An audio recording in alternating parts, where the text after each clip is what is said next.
Okay, we're now going to work example 1B on slide 3, guided notes 3.3. If you'll do me a favor, go ahead and find that B question and read it one time all the way through, and then come back to the video.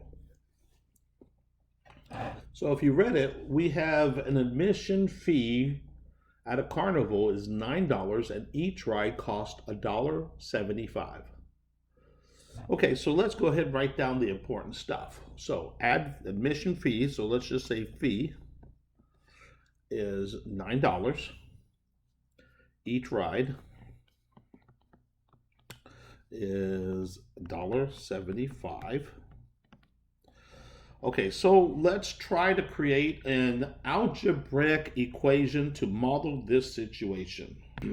So it looks like we walk into the amusement park and we don't ride any rides and we leave. How much did we owe? Well, we owed $9.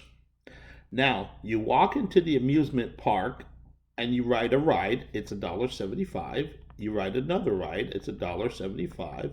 You ride another ride, it's $1.75. And so forth until you finally walk out of the amusement park. So can we all agree this is a very inefficient way to do it, but notice what keeps repeating.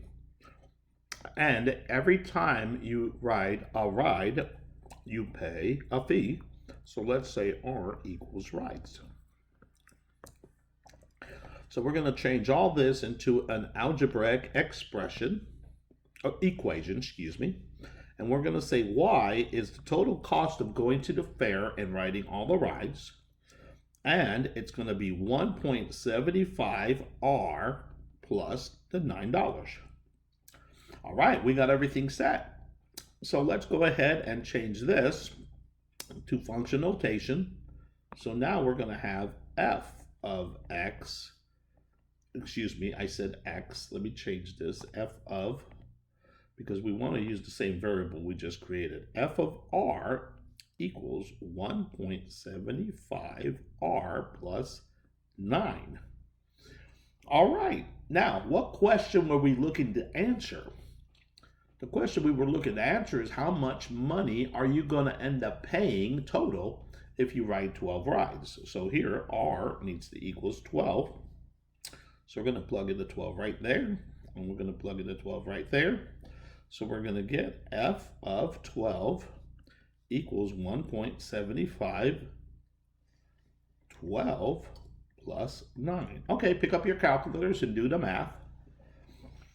And plug it in and hit equals. Now add 9 to it.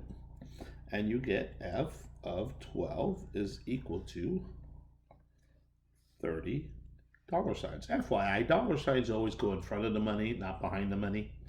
All right, guys, you try question 4, and I'll move forward to explain example 2.